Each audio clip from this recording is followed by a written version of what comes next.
Sino si Numeriano Adriano? Ano ang kanyang naging gampanin sa kasaysayan ng Pilipinas? Si Numeriano Adriano, isang notaryo publiko, propagandista at reformista ay isa sa 13 martir na binitay sa Bagong Bayan noong 11 ng Enero taong 1897. Si Numeriano Adriano ay isinilang sa Bita, sa Pandacan, Maynila noong 5 ng Hulyo taong 1846. Siya ay panganay sa 7 anak ng mag-asawang Pio Quinto Adriano at Agapita Resurrection.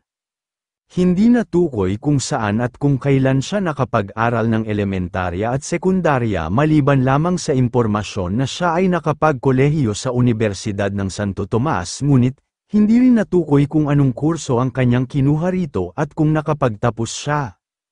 Noong Mayo taong 1888, siya ay ikinasal sa kanyang pangalawang asawa na si Isabel Val, na anak ng Espanyol na si Antonio Val at ng isang Filipina na si Faustina Medina matapos mamatay ng kanyang unang asawa na si Lucia Garcia ng Mandaluyong.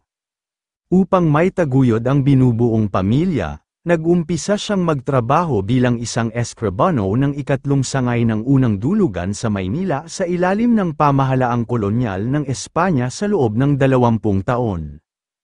Kalaunan, bilang pagkilala sa kanyang kahusayan sa pagganap bilang eskribano ng 20 taon, pinayagan siya ng pamahalaang kolonya ng Espanya na magbukas ng isang tanggapan para sa notaryo publiko, sa Cortes Building sa corner ng Kalye Ongpin at Rosario sa Binondo sa Maynila. Sa kabuhayan niyang ito ay nakilala niya si Apolinario Mabini, na nagsilbi bilang kalihim para sa kanyang opisina habang nag-aaral ng abogasya. Sa kabuhayan rin niyang ito ay nakilala rin niya si Marcelo H. del Pilar, na noon ay nakikilala na bilang abogado at mamamahayag. Sa tulong ni Marcelo H. del Pilar ay nakilala niya ang iba pang mga reformistang nakabase sa Pilipinas gaya nina Timoteo Paez, Doroteo Cortes, Domingo Franco, at Deodato Arellano na pawang aktibo sa kilusang propaganda. Di nagtagal, naging miyembro siya ng Colegio Notarial, isang asosasyon ng mga notaryo, at nang lumaon ay napili siyang ingat-yaman ng asosasyon. Noong Pebrero taong 1892, siya ay pumasok sa kilusang masoneriya gamit ang alias na Ipil. Bilang miyembro, higit na naging aktibo siya sa mga pagkilos laban sa mga pang-aabuso ng pamahalaang kolonyal ng Espanya. Kasama ng iba pang kasapi ng masoneriya, itinatag niya ang Logia ni Lad, ang unang Pilipinong samahang mason at noong Marso taong 1892, ay naging kanilang kagalang-galang na pinuno. Matapos niyang makamit ang ika-33 degree, naging Gran Maestro siya ng Lohiyang Balagtas, na sangay ng El Gran Oriente Espanyol sa Sampaloc sa Maynila. Nagkaroon rin siya ng aktibong tungkulin sa Gran Consejo Regional, ang unang pambansang samahan ng mga mason sa Pilipinas, kasama sina Ambrosio Flores at Apolinario Mabini. Itinalaga siyang bumalangkas ng mga tuntunin at alintuntunin ng kanilang samahan. Noong 3 ng Hulyo taong 1892, siya ay naging isa sa mga pangunahing miyembro ng La Liga Filipina.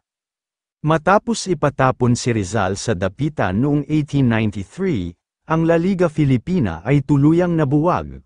Ngunit, patuloy niyang tiningala si Rizal, na namumuno sa Popular Council sa Sampaloc. Ganito rin ang pagtingin ng iba pang kasapi ng kilusang reforma. Noong ika-28 ng Setyembre taong 1894, binuo niya kasama ang 50 iba pa ang Cuerpo de Compromisarios, isang samahang pang-reforma na nagpatuloy sa mga simulain ng La Liga Filipina matapos ipatapon si Jose Rizal sa Dapitan. Nakasama niya rito ang noon ay abogado ng si Apolinario Mabini, gayon din sina Bonifacio Arevalo, Andres Bonifacio, Domingo Franco, Jose Ramos, at iba pa na kalaunan ay naging mga kasapi rin ng Katipunan. Sa isang okasyon, nakapangalap sila ng pondo sa isang bangkit na nagpaparangal kay Emilio Junoy, ang bumibisitang sugo ng Espanya na siyang maghaharap ng petisyon ng mga Pilipino para magkaroon ng kinatawan sa Kortes ng Espanya. Binalak ng mga miyembro ng kompromisaryos na pondohan ang La Solidaridad, ngunit, hindi sila naging matagumpay dito.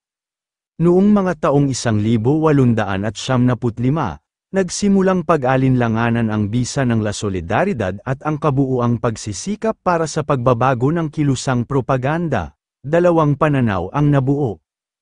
Sa unang grupo, ang mga intelektual at may kaya na tao kung saan siya kabilang, ay naniniwalang makakamit pa ng La Solidaridad ang mga pagbabago. Ang pangalawang grupo ay pinamumunuan ni Andres Bonifacio na nagpalagay na wala nang mangyayari sa pagsisikap na makamit ang pagbabago sa mapayapang paraan. Pinaniniwalaan ng pangkat ni Bonifacio na wala nang ibang paraan kundi maghimagsik. Unang sinubok ng mga reformista na iligtas si Rizal sa pamamagitan ng pagtulong sa kanya na makatakas patungo sa ibang bansa. Ngunit hindi ito itinuloy dahil sa kawalan ng barko o marinero na pumayag na isagawa ito, at pagtanggi sa plano ni Rizal. Pagkaraan, nagpasya silang magpadala ng mga sekreta sa ibang bansa upang kumuha ng mga armas at bala, kabilang sa mga ito sina Jose Anacleto Ramos, Doroteo Cortes, at Modesto Espinol, ngunit, sa kasamaang palad, hindi ito natuloy dahil sa kawalan ng pondo. Kalaunan, wala ring nagawa ang mga sekreta, napilitan ang iba na gastusin ang sariling pera para sa kanilang misyon. Hindi nagtagal, ang samahang ito ay nabuwag, dahil sa kakulangan ng pondo, at sa pagkakaiba-iba ng hangarin at plano ng bawat miyembro. Nang matuklasan ang katipunan at ilunsad ang himagsikan noong Agosto taong 1896, habang marami ang nagpasyang mag-alsa, siya at iba pang kapwa mason ay nanatili sa kanilang tahanan. Siya ay inaresto kasama ng iba pa noong gabi ng ika-16 ng Setyembre taong 1896, kinilala siya na isa sa mga nakipagsabuatan upang ibagsak ang pamahalaan. Siya ay ipinakulong ni Coronel Francisco Olive ng hukbong Espanyol at dinala sa kulungan sa Fort Santiago kung saan pinahirapan siya sa loob ng 3 buwan. Matapos ay nilitis siya at ang iba pang mga inaresto ng hukumang militar, sa kasamaang palad, siya at ang iba pa ay napatunayang may sala sa kasong pagtataksil at rebelyon at hinatulan ng kamatayan. Noong ika-11 ng Enero taong 1897, siya ay binitay sa pamamagitan ng pagbaril kasama ng 12 pang mga kababayan sa Bagong Bayan na sina Domingo Franco, Moises Salvador, Francisco Rojas, Luis Enciso Villarreal, Jose Dizon, Lieutenant Benedicto Najaga, Corporal Jeronimo Cristobal Medina, Antonio Salazar, Ramon Padilla, Faustino Villaruel, Braulio Rivera, at Eustaquio Mañalac, na nakilala sa tawag na 13 Martir ng Bagong Bayan. Kung kayo ay aking tatanungin, anong masasabi ninyo sa talambuhay na ito, mag-comment lang.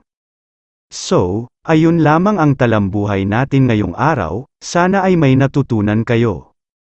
Huwag na rin kalimutang mag-like at mag-subscribe para maging updated sa mga panibagong video. Maraming salamat po.